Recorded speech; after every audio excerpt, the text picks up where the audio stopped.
Welcome to speed news. Nagar Kurnool జిల్లా కేంద్రంలోని police station ఎదుట మాజీ ఎమ్మెల్యే మర్రి జనార్దన్ రెడ్డి రోడ్డుపై బైఠాయించి ధర్నాకు దిగారు. కుమ్మెర మల్లన్న స్వామి జాతరలో జరిగిన ఘర్షణలో 2 నెలల చిన్నారి మృతి చెందిన ఘటనపై ఆయన ఆగ్రహం వ్యక్తం చేశారు. బాధిత కుటుంబానికి న్యాయం చేయాలని, నిందితులపై వెంటనే కఠిన చర్యలు తీసుకోవాలని డిమాండ్ చేశారు. కాంగ్రెస్ సర్పంచ్ అగ్రనాయకుల అనుచరుల దాడి కారణంగానే ఈ దుర్ఘటన జరిగిందని ఆరోపించారు. చిన్నారి మృతితో కుటుంబం తీవ్ర విషాదంలో ఉందని, ప్రభుత్వమే బాధ్యత వహించాలని పేర్కొన్నారు.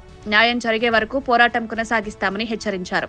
ఈ ధర్నాతో ప్రాంతంలో ఉద్రిక్తత నెలకొంది.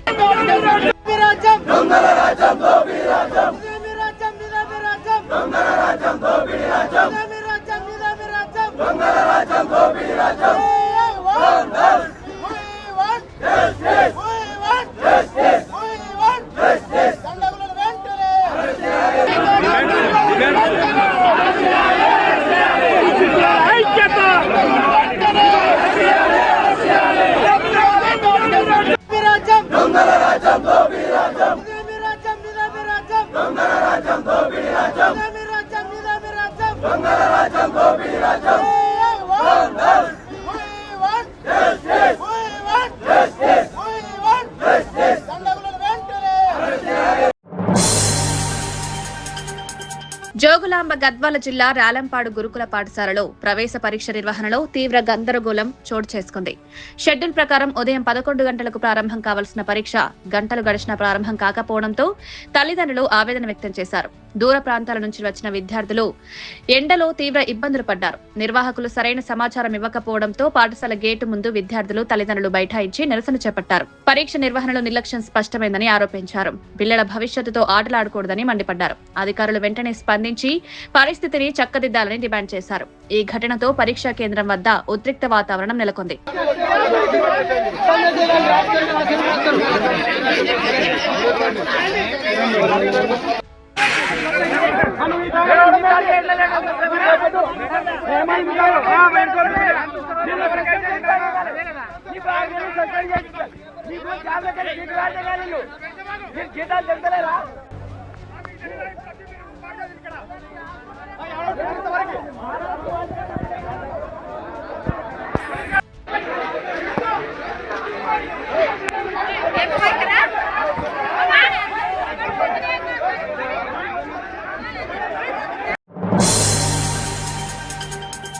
మూసీ కూల్చివేతలపై బాధితురాలు తీవ్ర ఆవేదన వ్యక్తం చేశారు. మహిళలను తక్కువ అంచనా వేయొద్దని హెచ్చరించారు.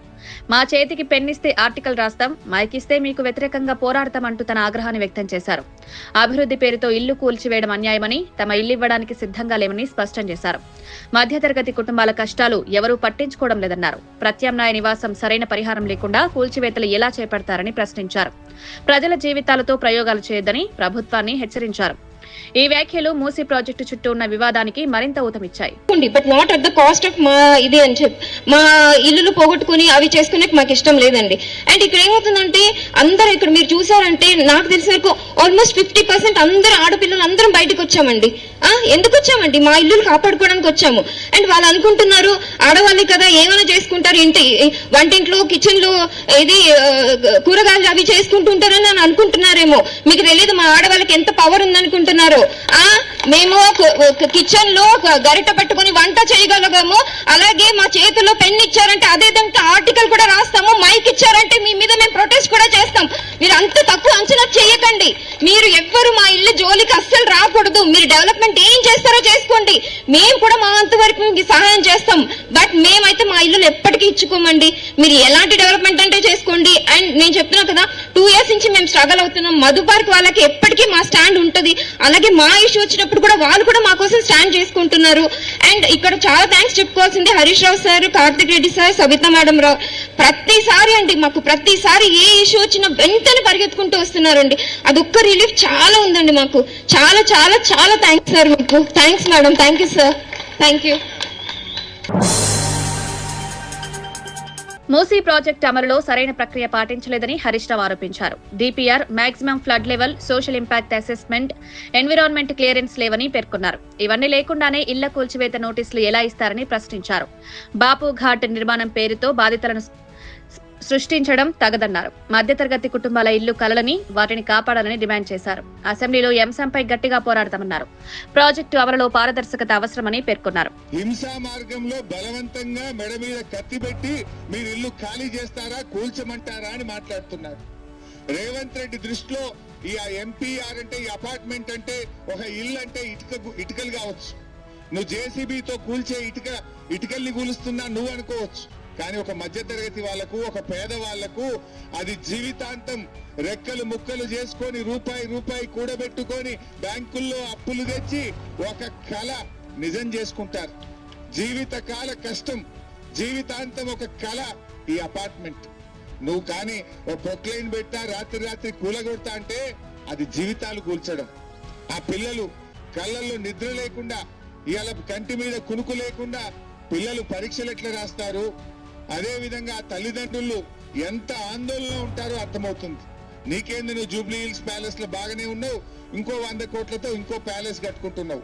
కానీ ఈ పేదల పరిస్థితి ఏంది, ఈ మధ్య తరగతి ప్రజల పరిస్థితి ఏందో ఒక్కసారి ఆలోచించాల్సిన అవసరం ఉంది. గోదావరి జలాల విషయంలో ఒక్క చుక్క నీటిని కూడా వదులుకోబోమని మంత్రి ఉత్తమ్ కుమార్ రెడ్డి స్పష్టం చేశారు. తెలంగాణ నీటి హక్కులను కాపాడడం తమ ప్రభుత్వ బాధ్యత అన్నారు. పెండింగ్ లో ఉన్న సాగునీటి ప్రాజెక్టులను పూర్తి చేసి రైతులకు నీరందిస్తామని హామీ ఇచ్చారు. నీటి పంపకాల విషయంలో ఎలాంటి రాజీ ఉండదన్నారు. రాష్ట్ర ప్రయోజనాల కోసం కేంద్రంతో అవసరమైన చర్చలు కొనసాగిస్తామని తెలిపారు. రైతుల ఆశలను నిలబెట్టేందుకు ప్రభుత్వం కట్టుబడి ఉందన్నారు. నీటి వనరుల పరిరక్షణలో కఠిన వైఖరి అవలంబిస్తామని స్పష్టం చేశారు.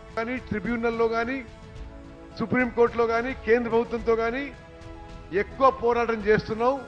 తప్పనిసరిగా మా కాంగ్రెస్ ప్రభుత్వంలో గోదావరి నదీ జలాల విషయంలో కానీ, కృష్ణా నదీ జలాల విషయంలో కానీ మరి తెలంగాణ యొక్క నీటి వాటా, నీటి హక్కులు మేము సంపూర్ణంగా కాపాడుకుంటాం. గోదావరి నది మీద అన్ని ప్రాజెక్టులు, పెండింగ్లో ఉన్న ప్రాజెక్టులన్నీ కూడా పూర్తి చేస్తాం. మరి అదేవిధంగా ఎస్ఆర్ఎస్పి ప్రాజెక్టు చాలా గొప్ప ప్రాజెక్ట్. అది 120 టీఎంసీలకి కెపాసిటీతో కడితే ఈరోజు క్రమక్రమంగా సిలిటేషన్ అండ్ సెడిమెంటేషన్ వల్ల దాని కెపాసిటీ 80 టీఎంసీకి తగ్గింది. ఎస్ఆర్ఎస్పి డీసెడిమెంటేషన్ అండ్ డీసిల్టింగ్ కూడా చేపడతాము. కడెం ప్రాజెక్టు ఆల్రెడీ చేపట్టినాము. కడెం ప్రాజెక్టు మేము అధికారంలో రాకముందే 50% స్టోరేజ్ తగ్గిపోయింది ఆ సిలిటేషన్ అండ్ సెడిమెంటేషన్ తోని. దానికి ఆల్రెడీ డీసెల్టేషన్ మొదలుపెట్టినాం. మరి గోదావరి బేసిన్ మీద ఉన్న పెండింగ్ ప్రాజెక్టులు పూర్తి చేస్తాం. ఎగ్జిస్టింగ్ ప్రాజెక్టులన్నీ కూడా పూర్తి స్టోరేజ్ కెపాసిటీకి పోయే విధంగా మరి మేము ఆ డీసిల్టేషన్ అండ్ డీసెడిమెంటేషన్ ఒక నేషనల్ ఫ్రేమ్వర్క్ కింద చేపడతాం. తప్పనిసరిగా ఇంకో పెద్ద విషయం మీడియా మిత్రులారా మీకు తెలియజేయాలి.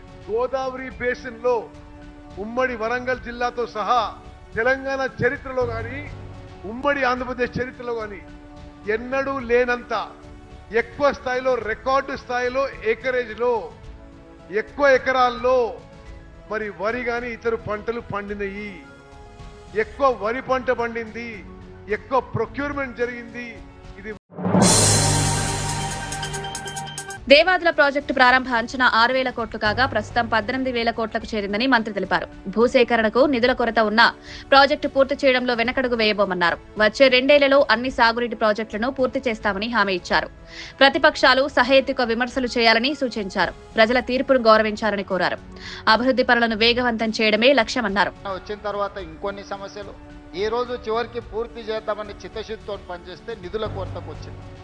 భూసేకరణ కూడా ఈరోజు నిధులు ఇవ్వడానికి వెతుక్కునే పరిస్థితి వచ్చింది.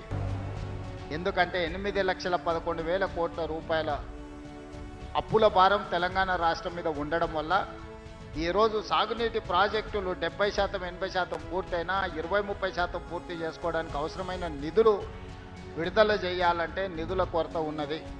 అందుకే ఈరోజు ఇక్కడికి వచ్చి ప్రాజెక్టును సమీక్షించి రాబోయే 2 ఏళ్లలో ఎట్టి పరిస్థితుల ఈ ప్రాజెక్టులన్నిటిని పూర్తి చెయ్యాలనే చిత్తశుద్ధితోనే ఈరోజు ఇక్కడికి రావడం జరిగింది. అధికారుల్లో చైతన్యము, ప్రజలకు ఒక విశ్వాసం కల్పించడానికి మంత్రులందరం కలిసి ఇక్కడికి వచ్చి సమీక్ష చేసినాం. దీనికి సంబంధించిన భూసేకరణ కావచ్చు, నిర్మాణానికి కావచ్చు, మెయింటెనెన్స్కి కావచ్చు, అవసరమైన అన్ని నిధులను కూడా సత్వరమే విడుదల చేయడానికి ప్రభుత్వం నిర్ణయం తీసుకుంటుంది. 2001లో 6,000 కోట్ల రూపాయల అంచనాతో మొదలయ్యి 13,500 కోట్ల రూపాయలకు సవరించిన అంచనాలు వచ్చి ఈరోజు 14,500 కోట్ల రూపాయలు ఖర్చు పెట్టినా ఇప్పుడు అధికారులు చెప్తున్నారు 18,500 కోట్ల రూపాయలకి అంచనాలు పెంచితే తప్ప ఈ ప్రాజెక్టులు పూర్తి కావు అని అంటున్నారు. హైదరాబాద్ ఎన్టీఆర్ స్టేడియంలో నిర్వహించిన వ్యవసాయ ప్రదర్శన ఘనంగా ముగిసింది. రాష్ట్రం నలుమూలల నుంచి రైతులు, వ్యవసాయ నిపుణులు హాజరయ్యారు. ఆధునిక సాగు పద్ధతులు, సాంకేతిక పరిజ్ఞాన ప్రదర్శనలు ఆకట్టుకున్నాయి. విత్తనాలు, యంత్రాలు, సేంద్రియ సాగుపై ప్రత్యేక స్టాల్ ఏర్పాటు చేశారు. రైతులకు అవగాహన కల్పించడమే లక్ష్యమని నిర్వాహకులు తెలిపారు. వ్యవసాయ రంగంలో కొత్త అవకాశాలు, మార్కెట్ వ్యూహాలపై చర్చలు జరిగాయి. ఈ ప్రదర్శన రైతులకు ఉపయోగకరంగా మారిందని పాల్గొన్న వారు అభిప్రాయపడ్డారు.